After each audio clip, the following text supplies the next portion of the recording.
एक बार ना आप वो दीजिए ना क्या? जी। हाँ जी, हाँ ये सही। हाँ, अभी आप कर दो। मैं कुछ और गाना देख रही हूँ।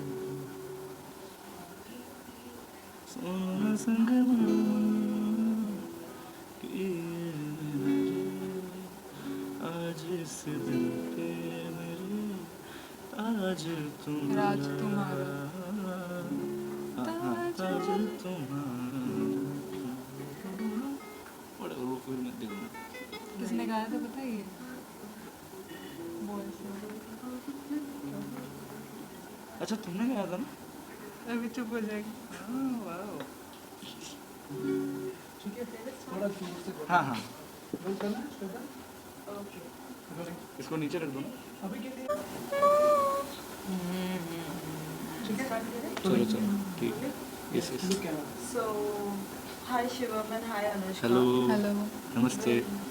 इंडियन आइडल का ये जो सफ़र है ये वाकई बहुत मुश्किल भी होता है, बहुत से लोगों के लिए, बहुत से लोगों के लिए इजी भी होता है। आप दोनों से जानना चाहेंगे, वाकई दिखने में तो बहुत ही कम उम्र लग रही है, लेकिन ये स्टार्ट कैसे हुई है प्लीज़ बताइए।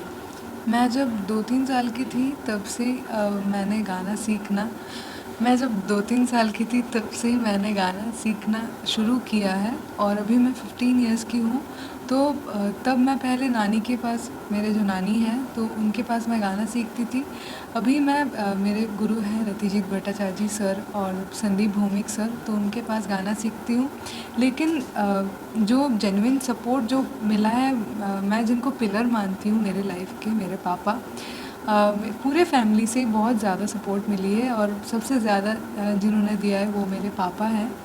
तो हाँ, अभी भी वो बहुत ज़्यादा सपोर्ट, अभी तो इंडियन आइडल में है तो उनका भी सपना है कि उनकी बेटी इंडियन आइडल में कुछ कर दिखाए। तो अभी उनका सपना जो है उनका है और मेरे मम्मी जो भी है, मेरे फैमिली मेम्बर्स, उनके सपने को मैं पूरा करने के लिए इधर आई हूँ। और मेरा भी सपना है कि मैं Vishal sir, Neha ma'am, Himesh sir, उन लोगों के सामने अच्छे से परफॉर्म कर पाऊँ और सबका नाम रोशन कर पाऊँ।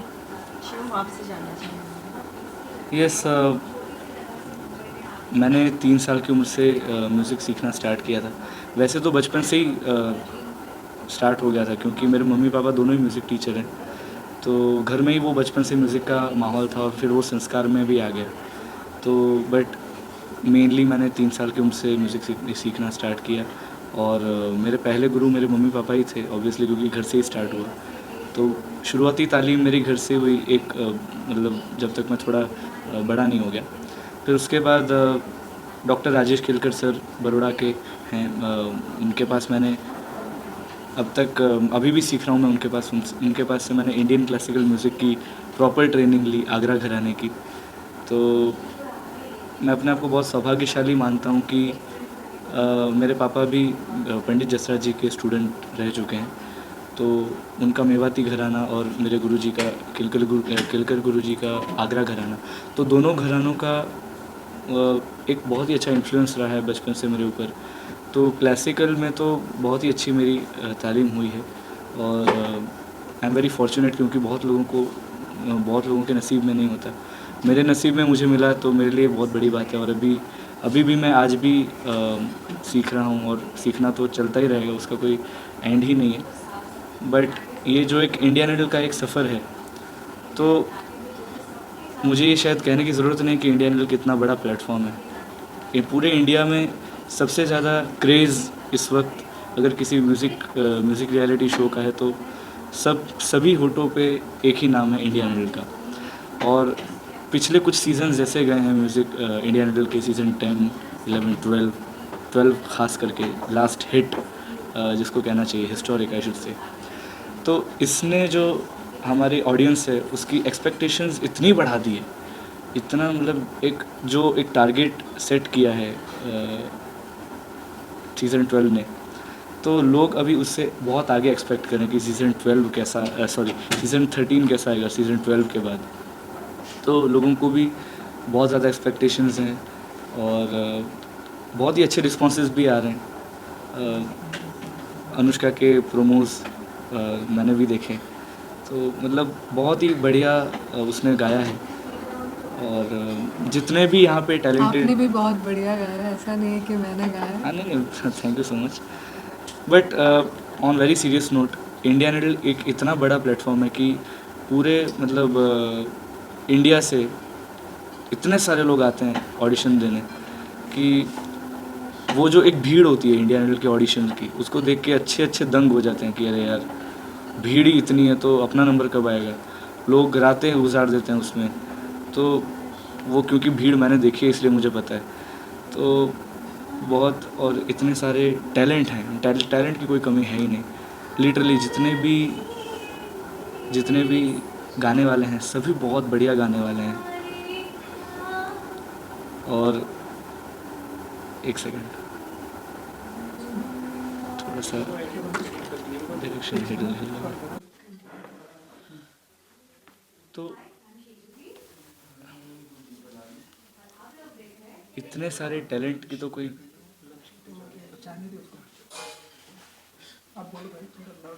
हाँ, तो इंडियन आइडल के ऑडिशन के वक्त जो एक भीड़ हमको देखने मिलती है तो उसमें टैलेंट्स की कोई कमी ही नहीं होती है। लेकिन अनफॉर्चुनेटली किसी रीज़न की वजह से शायद वो आगे नहीं आ पाते हैं। लेकिन हर बार मैं तो कहता हूँ ट्राई करते रहना चाहिए। और तभी, क्योंकि कुछ पाने के लिए बहुत कुछ खोना भी पड़ता है। तो आपका टाइम, आपका सेक्रीफाइस है। तो उससे बड़ा, क्योंकि टाइम का महत्व बहुत सबके जीवन में होता है, तो उससे बड़ा सेक्रीफाइस आई डोंट थिंक कुछ होगा। तो इतने सारे टैलेंट के बीच जब आप खड़े होते हैं और जिनको आप टीवी पे देखते हैं और वो जब आप पे कमेंट करते हैं, तो वो बहुत ही इम्पोर्टेंट होता है वो मोमेंट। और बहुत एक रिस्पॉन्सिबिलिटी लेके आप एक शो में आते हैं, आई शुड से। तो वो पूरी एनर्जी को फील करने के लिए आपके अंदर स्पेशल बात होना बहुत ज़रूरी है।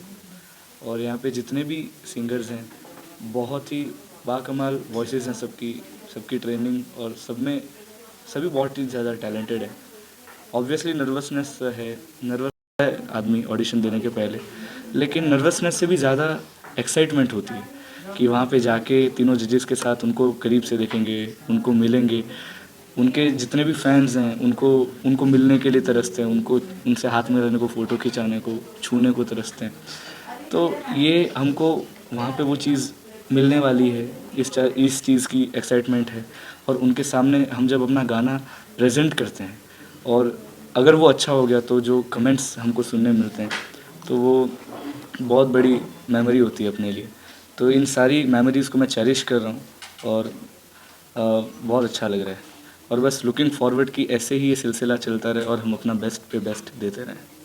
तो आप दोनों से ये भी जानना चाहेंगे कि जिस तरीके से आपने कहा कि सीज़न 10 और सीज़न 12 में जितना लोग एक्सेप्ट कर रहे सीज़न 13 के लिए कि क्या कुछ हमें इस साल देखने मिलेगा, आप दोनों से जानना चाहेंगे किस तरीके का आपका जोनर है। बिकॉज सूफी संगीत होता है, अलग अलग तरीके के होता है, लेकिन आपकी स्पेशलिटी किसमें है? मैं तो जब छोटी थी तब से मैं पहले बोलूँगी कि मैं आइडल मानती हूँ जिनको लता जी, आशा जी, किशोर कुमार जी और आर डी बर्मन सर और मोहम्मद रफ़ी साहब को।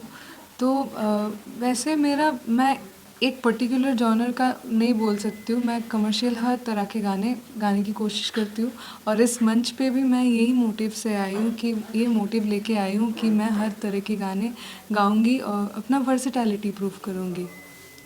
बस जैसे अनुष्का ने कहा कि मतलब ऐसा पर्टिकुलर जॉनर हर किसी का, मुझे पर्सनली ऐसा लगता है कि आपकी म्यूज़िकल जर्नी में जब आप म्यूज़िक करते हैं तो आप किसी जॉनर को सिलेक्ट नहीं करते हैं, जॉनर आपको सिलेक्ट करता है कि आपके वॉइस पे क्या ज़्यादा सूट हो रहा है। तो मुझे पर्सनली गज़ल और सूफ़ी मुझे बहुत ज़्यादा पसंद है।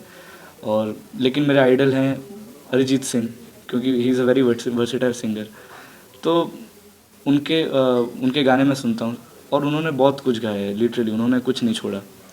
तो और सेम किशोर दा, तो उस ज़माने के जितने भी, पुराने ज़माने के जितने भी सिंगर्स थे, लता जी, आशा जी, रफ़ी साहब, किशोर दा, उन सभी मतलब इतने ज़्यादा वर्सेटाइल थे ना वो लोग कि मतलब उस ज़माने के ऐसा शायद कोई गाना नहीं होगा जो उन्होंने नहीं गाया होगा। बहुत कुछ उन्होंने किशोर दा ने हमारे म्यूज़िक इंडस्ट्री में योडलिंग को इंट्रोड्यूस किया, जो वेस्टर्न क्लासिकल म्यूज़िक का एक पार्ट है। तो ऐसी और भी काफ़ी सारी चीज़ें हैं। तो जैसे जैसे हम उस चीज़ को एक्सप्लोर करते हैं अपने अंदर, तो वो, क्योंकि म्यूज़िक कोई चांस नहीं छोड़ता सरप्राइज़ देने का एज अ म्यूजिशियन।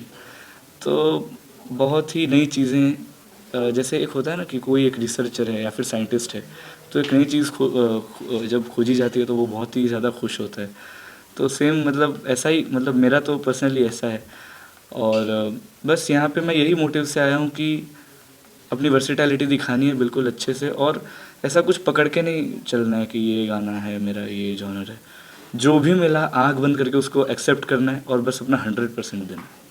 वेल, आप दोनों से ये भी जानना चाहेंगे, जब फर्स्ट ऑडिशन था सभी जजेस सामने थे, सो कैसा रिस्पांस मिला जजेस का? क्या कुछ आप लोगों ने गाया था? क्योंकि एक तो कोई संगीत सेलेक्ट किया होगा, और साथ ही जिस तरीके से मैंने जॉनर की आपसे बात की है, सो कितना चैलेंज यहाँ पे देखने मिलेगा, क्योंकि बहुत सारे कॉम्पिटिटर्स हैं, क्या कुछ सीखने मिलेगा?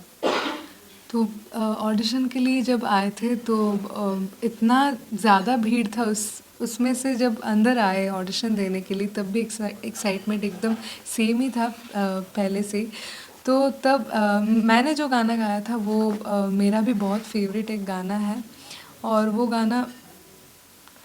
गाना मेरे जो आइडल्स हैं Asha ji, R D Burman sir, उनके ही गाने हैं। ओ मेरी जान मैंने कहा, जिसका प्रोमो भी आया है।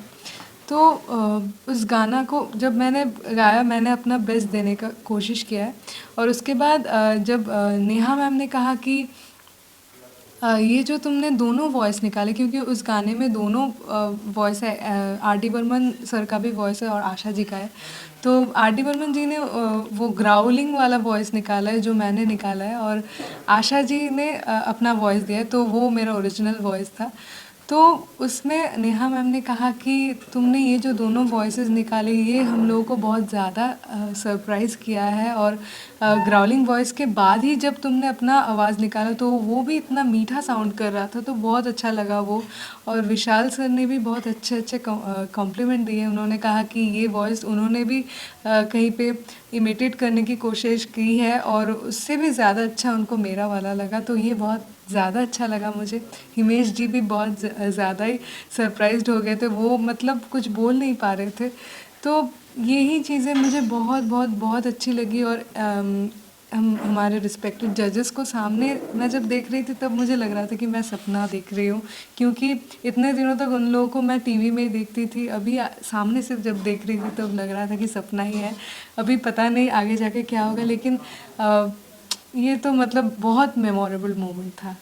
जो हम आपसे जानना चाहेंगे, जहाँ तक कंपटीशन की बात है, तो इंडियन आइडल का जो कंपटीशन का लेवल है, जैसे मैंने कहा कि इतने टैलेंटेड सिंगर्स आते हैं इस शो में, तो इसके जितना कंपटीशन किसी और शो में मुझे नहीं लगता कि होगा भी। तो कंपटीशन की तो ये बात रह गई। और सॉन्ग जो मैंने जैसे आपने प्रोमो में भी देखा होगा कि मैंने ऐ ज़िंदगी गले लगा ले गाया। फिल्म का नाम सदमा, और इलैयाराजा साहब ने उसको कंपोज और डायरेक्ट किया म्यूज़िक को, और सुरेश वाडकर जी ने उसको गाया था। और श्रीदेवी जी, और सदमा तो कौन नहीं जानता, बहुत ही आइकॉनिक, और वो सॉन्ग भी बहुत ज़्यादा आइकॉनिक है उस मूवी का। तो एक बहुत बड़ी रिस्पॉन्सिबिलिटी भी अपने ऊपर होती है कि ऑडिशन में जब आप इतने बड़े आर्टिस्ट का जब गाना गाते हैं तो उसका कैसा इम्पैक्ट होना चाहिए, आप कैसे उसको निभाते हैं। तो जैसे मैंने कहा कि मुझे गज़ल और सूफ़ी में बहुत ज़्यादा इंटरेस्ट है, लेकिन मैंने वो वाला गाना मैंने कहा कि मुझे ये परफॉर्म करना है, कुछ नया, कुछ हटके। तो बाय गॉड्स ग्रेस मेरी भी थोड़ी मेहनत रही होगी उसमें, बहुत ही बढ़िया रहा। मतलब मुझे, मतलब कहते हैं ना कि वो एक मेमोरेबल, जैसे अनुष्का ने कहा कि वो मेरे लिए भी मेमोरेबल ही मोमेंट था, क्योंकि उस गाने को निभाना उस मैच्योरिटी के साथ, उसके अंदर जो बात कही गई है ज़िंदगी से रिलेटेड, तो वो शब्द का और एक वो उम्र का जो उसके अंदर पिक्चराइजेशन में भी आप देख सकते हैं, तो वो जो एक मैच्योरिटी लेवल को गाने की मेंटेन करनी है, तो मतलब वो एक चीज़ को निभाना वो एक चैलेंज था उस गाने के लिए, पर्टिकुलर उस गाने के लिए, जिसके ऊपर मैंने काम किया काफ़ी। तो आई होप अभी आप टीवी पे देखेंगे तो आपको अच्छा लगेगा। और जजेस ने भी काफ़ी अप्रिशिएट किया, तो वो एक मेमोरेबल मोमेंट रहा मेरे लिए। वेल शिवम एंड अनुष्का, जैसे कि हम हर साल देखते हैं इंडियन आइडल के स्टेज पर बहुत से सिंगर्स आते हैं, क्या आप लोगों का भी कोई सपना है कि नहीं मुझे ये सिंगर के साथ एक बार तो लाइक गाना है?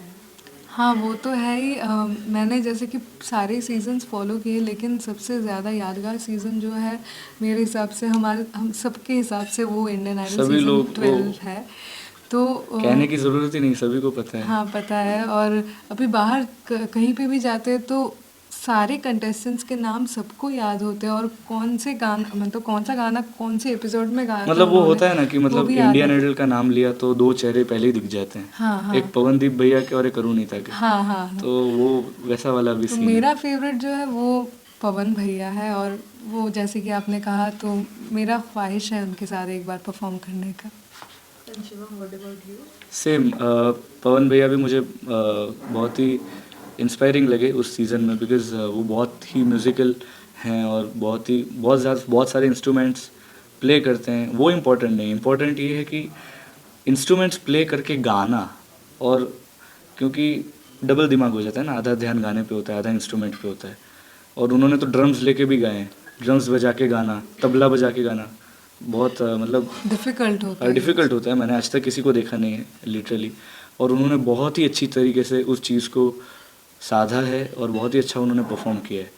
तो और वो जितने ही अच्छे म्यूजिशियन हैं उतने ही मज़ेदार वो आदमी भी हैं। तो बस मेरा भी वही सपना है कि मैं एक बार उनके साथ स्टेज शेयर करूं और बहुत मज़ा आएगा। वेल सभी ऑडियंस भी बहुत एक्साइटेड होंगी आपकी आवाज़ सुनने के लिए, अगर आप उन लोगों के लिए अगर कुछ गुनगुनाएं। बिल्कुल, बिल्कुल।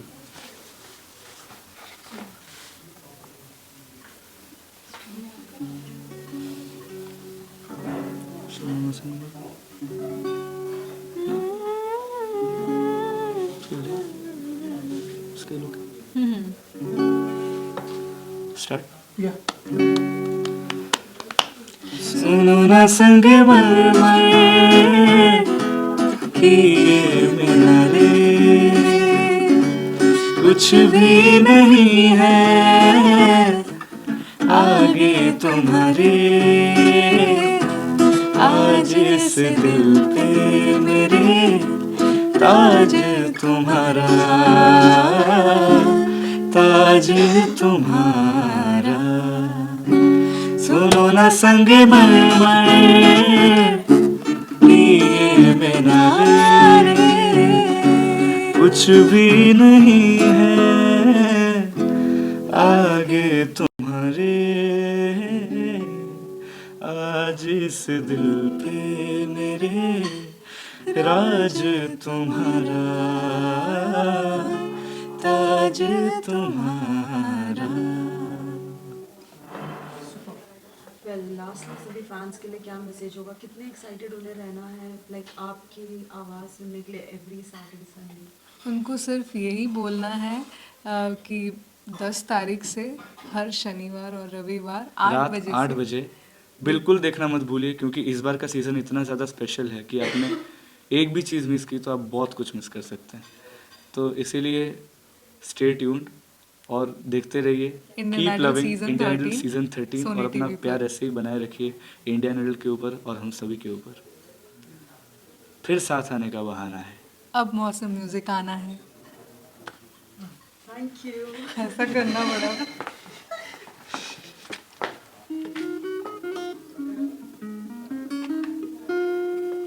एंड में कुछ ऐसा बोल रहे हैं, एंड में वो कुछ गाओ ऐसे फोटो वीडियो क्या। वेल सबसे पहले तो कॉन्ग्रेचुलेशन सब थैंक यू। इंडियन आइडल में आज लाइक सेलेक्ट हो ही गए हो। सो जानना चाहेंगे कैसी रही ये जर्नी, क्योंकि बहुत बार हमने देखा है like, जिस तरीके से भीड़ भाड़ होता है ऑडिशंस के टाइम पे। सो कितनी मुश्किल रही, कितना आसान रहा, और ये म्यूज़िक की जर्नी कैसे स्टार्ट हुई है?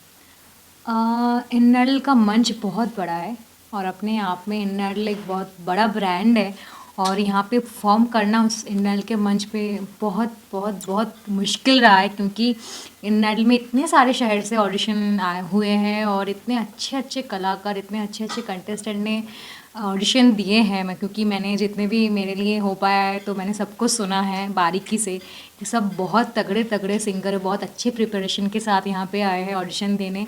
तो बहुत अच्छा रहा है जो जर्नी है एक ऑडिशन से अभी तक जो ऑडिशन मैंने दिया है और अभी भी बहुत सारा ऑडिशंस बाकी है तो उसके लिए नर्वसनेस भी है और साथ में कॉन्फिडेंट भी हूँ कि मैं बहुत अच्छे से दिल से परफॉर्म करूँगी। और मेरा जो म्यूज़िकल जर्नी है मैं जब 12 साल की उम्र की थी तब से स्टार्ट हुआ है। मेरे जो गुरुजी हैं पंडित अजय चक्रवर्ती, कोलकाता में एक उनका इंस्टीट्यूट है श्रुतनंदन में, वहाँ से मैंने तालीम लिया है और इसमें मेरी पूरी फैमिली का बहुत सपोर्ट रहा है। अगर मेरी पूरी फैमिली मेरे मम्मी-पापा अगर मुझे सपोर्ट नहीं करते तो शायद ये म्यूज़िक कंप्लीट ही नहीं होता, मैं म्यूज़िक सीख ही नहीं पाती। तो बहुत स्पेशल जर्नी रहा है मेरे लिए ये। कुलदीप आपसे जानना चाहेंगे। जी, ऑडिशन का सफ़र अभी तक तो काफ़ी अच्छा रहा है क्योंकि जो मेरा गाना था घर आजा मैंने परफॉर्म किया जजेस के सामने और बहुत अच्छा परफॉर्मेंस गया और उन्होंने काफ़ी अच्छे कमेंट्स दिए और ऐसे ही इससे भी ज़्यादा अच्छा आगे मुझे परफॉर्म इससे भी ज़्यादा अच्छा मुझे अब आगे परफॉर्म करना है ताकि मैं इंडियन आइडल में अच्छा कंटेस्टेंट बन सकूं और अच्छा पूरा परफॉर्मेंस अपना दे सकूं। और म्यूज़िक मैंने सीखना मेरे ख्याल से 7-8 साल पहले मैं मॉडर्न म्यूज़िक ज़्यादा प्रेफर करता था और ज़्यादा उधर ही ध्यान था मेरा कि मतलब अलग कुछ मैं बनना चाहूँगा। और बाद में जब 2018 में मेरे चाचा जी उस्ताद प्यारेलाल वडाली साहब की डेथ हुई तो उसके बाद मतलब थोड़ा सारा माहौल उल्टा हो गया ना। तो वो वडाली ब्रदर्स की जो जोड़ी थी वो एक हिसाब से टूट गई। तो वो म्यूज़िकल इंडस्ट्री को तो लॉस हुआ ही हुआ। जो हमें पर्सनली लॉस हुआ वो था कि एक फैमिली मेंबर घर से चले जाना बहुत बड़ी बात होती है और वो सारा माहौल देखते देखते बाद में मुझे समझ आई कि नहीं जो मेरी लाइन है जो मुझे गाना चाहिए जिसमें मुझे अपना फ्यूचर देखना चाहिए वो हमारा जो घराना है पटियाला घराना वडाली ब्रदर्स का उसे मुझे अपनाना चाहिए और वडाली ब्रदर्स की जो लेगेसी है उसको आगे बरकरार रखना चाहिए। और मैंने अपने नाना जी से उस्ताद पद्मश्री पूरन चंद वडाली साहब से मैं तालीम ले रहा हूँ जी। और बहुत अच्छा मैंने बहुत ज़्यादा मेहनत की है यहाँ तक आने के लिए और परफॉर्मेंस मैंने ऑडिशन में दिया है काफ़ी अच्छा और आगे आशा करता हूँ कि इससे भी ज़्यादा अच्छा मैं परफॉर्मेंस दूँ और जजेस को इम्प्रेस कर सकूँ और अच्छा परफॉर्म कर सकूँ। तो आप दोनों से ये भी जानना चाहेंगे म्यूज़िक में अलग अलग तरीके के म्यूज़िक होते हैं, सूफी हो गया, अलग अलग तरीके के संगीत है, लेकिन आपका कौन सा लाइक जो आप प्रेजेंट करने वाले हो एक कोई स्पेसिफिक है जो आप कहना चाहेंगे? As a singer as a artist हम सबको डिफरेंट डिफरेंट जॉनर के गाने गाने होते हैं क्योंकि अभी के टाइम पे वर्सटाइल होना बहुत इम्पॉर्टेंट है। और जैसे अरिजीत सिंह बहुत बड़ा एग्जाम्पल है क्योंकि वो क्लासिकल भी गाते हैं साथ में डांस नंबर भी गाते हैं साथ में सूफी भी गाते हैं साथ में अरबिक भी गाते हैं मतलब कोई एक ऐसा जॉनर नहीं है जो वो नहीं गा पाते। तो एक हम सबके लिए वो एक बहुत बड़ा इंस्पिरेशन है क्योंकि हम सबको कोशिश करना चाहिए उनकी तरह बनने के लिए। और मेरा तो बहुत बड़े लाइक मैं उनको आइडल मानती हूँ और मैं भी कोशिश करती हूँ कि ताकि मैं भी सब तरीके की गाना गा पाऊँ। लेकिन मेरे स्पेशली मुझे soft soothing song romantic semi classical music numbers मुझे बहुत अच्छे लगते हैं। तो और बचपन से लेके आज तक लता जी आशा जी और श्रेया घोषाल मैम को मैंने बहुत फॉलो किया है तो वो पर्सनल फेवरेट है लेकिन गाने के लिए सब गाना पड़ता है। कुलदीप। मेरा जो पर्सनल फेवरेट है वो हमारा घराना है पटियाला घराना और सूफ़ी क्लासिकल जो मैंने सीखा है अपने नाना जी से वो सब मैं साथ लेकर आया हूँ और उनकी दुआओं के साथ यहाँ तक आया हूँ। और वैसे तो वर्सेटाइल होना बहुत ज़रूरी है क्योंकि आजकल के दौर पर परफॉर्मेंस एक ही नहीं कोई सुनता मतलब सिंगर को वर्सेटाइल होना बहुत ज़रूरी है। और मैं अपनी तैयारी घर से पूरी कर आया हूँ इस बार और इंडियन आइडल के मंच पर परफॉर्म करूँगा अच्छा और आप सबकी दुआओं से आप सबके दिल में घर बसा सकूँगा। वेल जब फर्स्ट टाइम जजेस के सामने आए तो कैसा था जजेस का रिएक्शन एंड आप लोगों का रिएक्शन, लाइक क्या कुछ कॉम्प्लीमेंट्स मिले उनकी तरफ से? जजेस तीनों ही एकदम मतलब बचपन से लेके आज तक उनका ही नाम सुनते आए हैं। नेहा कक्कर मैम, हिमेश सर, विशाल सर अपने आप में एक बड़े मिसाल है वो। उनके सामने परफॉर्म भी कर पाना बहुत बड़ी बात है कोई भी आर्टिस्ट के लिए। और वो लोग बहुत ध्यान से बारीकी से हर एक चीज़ सुनते हैं और जज करते हैं हर एक आर्टिस्ट को और उनको मोटिवेट करते हैं। ऐसा ऐसा कभी नहीं उन्होंने कभी भी डिमोटिवेट किया हो किसी भी आर्टिस्ट को। तो मेरा जो परफॉर्मेंस था वो थोड़े बदमाश जो सॉन्ग है वो था मेरा। तो वो श्रेया घोषाल मैम का है, और वो मैं बहुत नर्वस थी उस टाइम पे, क्योंकि श्रेया घोषाल मैम मेरे बचपन से आइडियल रहे, और उनका गाना निभा पाना, गा पाना बहुत मुश्किल बात है। उनका हर एक मुर्की, हर एक अंदाज़ बहुत इम्पोर्टेंट, उन्होंने छोटे-छोटे जो मुर्कियाँ लिया है, तो वो सब मुझे गाना था ऑन द स्टेज और एक ही टाइम पे वन टेक में। तो बहुत मुश्किल था, लेकिन मैंने अपने पूरा मन से और 100% मैंने दिया, और मुझे बहुत खुशी हुई कि जजेस को बहुत अच्छा लगा, और नेहा कक्कड़ मैम ने स्पेशली स्टैंडिंग ओवेशन दिया मुझे, और मुझे यही मेरा मतलब दुआ था कि मेरा आवाज़ जो है सबको कनेक्ट करे, और ये काफ़ी हद तक पूरा हुआ है, तो मैं बहुत खुश हूँ इसके लिए। मेरा ऑडिशन का परफॉर्मेंस काफ़ी अच्छा गया, क्योंकि जब मैंने गाना जो मेरा बेसिकली था वो था घर राजा सॉन्ग था मेरा, जो मैंने परफॉर्म करना था जजेस के सामने। जब मैंने परफॉर्म किया तो जजेस काफ़ी खुश हुए, तीनों ने मतलब स्टैंडिंग ओवेशन दिए, जो बहुत बड़ी बात है ना।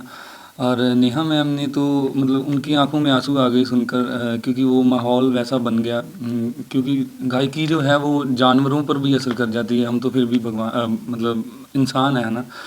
और वो काफ़ी इमोशनल हो गए, और विशाल जी तो अपनी चेयर से उठकर अपने शूज़ रिमूव किए और हाथ दोनों जोड़कर उन्होंने काफ़ी अच्छे कमेंट किए मुझे, और मेरे अपना उस्ताद जी को भी उन्होंने काफ़ी अच्छा परिणाम अपना उनको अच्छे बताया, और उनकी जो गायकी है उनकी झलक मुझे बताई कि आप में उनकी गायकी की झलक आती है, और काफ़ी अच्छे अच्छे कमेंट्स दिए उन्होंने, और काफ़ी अच्छा परफॉर्मेंस रहा मेरा, और आगे भी इससे भी अच्छा परफॉर्म करूँगा। वेल, अब तक हमने जितने भी कंटेस्टेंट से बात की है उन्होंने कहा है कि सीज़न 10 और सीज़न 12 को बहुत ज़्यादा लोगों ने पसंद किया है।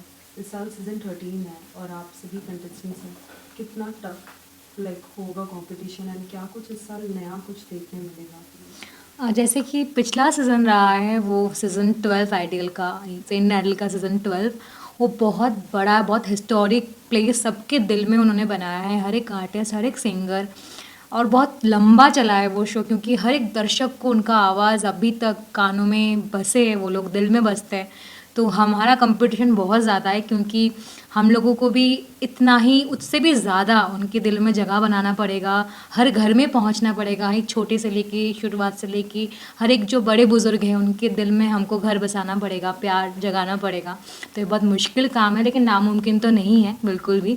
तो हम लोग सब बहुत कोशिश कर रहे हैं, बहुत हार्ड वर्क कर रहे हैं, बहुत मेहनत कर रहे हैं, ताकि हम सबका गाना सबको बहुत पसंद आए, और जो भी आगे के ऑडिशंस आने वाले हैं उसके लिए भी हम लोग बहुत अच्छे से तैयारी कर रहे हैं, और बहुत कंपटीशन तो बहुत है, क्योंकि कलाकार इतने ज़्यादा है और कोई भी किसी से कम नहीं, और सब अलग अलग डिफरेंट गाते हैं। तो ये सीज़न भी बहुत धमाकेदार होने वाला है, क्योंकि यहाँ पे भी बहुत डिफरेंट जॉनर के सिंगर्स हैं, और सबसे अलग अलग कुछ तो सुनने को मिलेगा ही आपको। वेल, हमने इसके पहले भी बात किया बाकी के 2 कंटेस्टेंट से, हमने उनसे भी पूछा कि अगर आपको कभी मौका मिलता है कोई भी आपके फेवरेट सिंगर से के साथ परफॉर्म करने का, तो आप दोनों की कोई फेवरेट है? बिकॉज उन दोनों ने तो पवनदीप एंड उनके साथ जो कॉम्पिटिटर थी उनका नाम हाँ, आ रहा है, सो आप दोनों के ऐसे कोई है फेवरेट? सभी कंटेस्टेंट बहुत अच्छा परफॉर्म करते रहे, और मेरा जो पर्सनली जो है वो पवन जी ही हैं, क्योंकि वो उनका जो वर्सिटैलिटी है जो मुझे बहुत ही पसंद है, क्योंकि काफ़ी डिफरेंट इंस्ट्रूमेंट्स भी प्ले कर लेते हैं। सबसे ज़्यादा उनका मुझे वो एपिसोड लगा जहाँ पर उन्होंने तबले के साथ परफॉर्म किया, और वो काफ़ी डिफ़िकल्ट होता है तबले के साथ एक इंसान को as a singer as a perform करना स्टेज पर, क्योंकि जो 50% उसका ध्यान होता है वो इंस्ट्रूमेंट की तरफ होता है, और 50% उसका गायकी की तरफ होता है। वो काफ़ी डिफ़िकल्ट है, और वो बहुत ही अच्छा उन्होंने गाया, तब से मैं उनको ही। मुझे अरुणिता बहुत पसंद है, क्योंकि अरुणिता भी बहुत दिल से गाती है, हर एक गाने को अपना बना के गाती है, बहुत इम्पोर्टेंट है कोई भी आर्टिस्ट के लिए। तो मैं भी कोशिश करती हूँ कि जो भी गाना मैं गाऊँ उसको अपना बना के गाऊँ, अपने दिल से गाऊँ, और जो ऑडियंस है सामने वाले उनको उनके दिल तक कनेक्ट कर पाऊँ। तो वो मैं बहुत कनेक्ट करती हूँ उसके गाने के साथ। तो मैं, अगर मुझे कभी मौका मिले तो उसके साथ मैं ज़रूर डुएट गाना चाहूँगी। फिर सभी ऑडियंस बहुत ही ज़्यादा एक्साइटेड है आपकी आवाज़ सुनने के लिए, क्या आप उन सभी के लिए कुछ गुनगुनाना चाहेंगे? जी बिल्कुल, मैं उनके लिए तू माने या ना माने दिलदारा परफॉर्म करना चाहूँगा। तू माने या ना माने दिलदारा,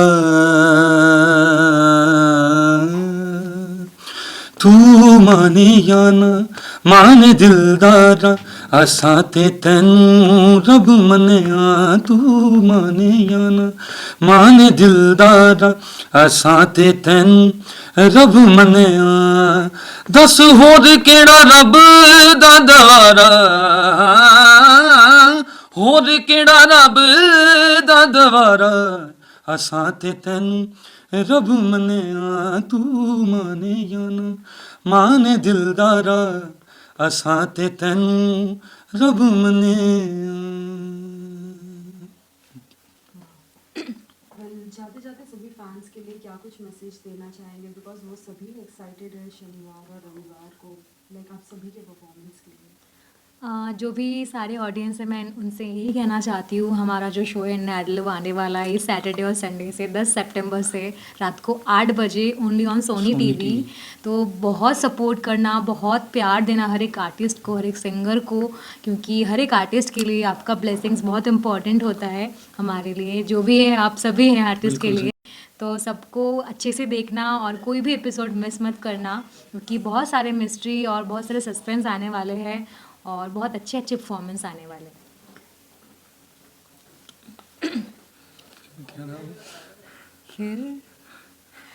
फिर साथ आने का बहाना है, अब मौसम म्यूजिक आना है। 1 2 3 फिर साथ आने का बहाना है, अब मौसम म्यूजिक आना है।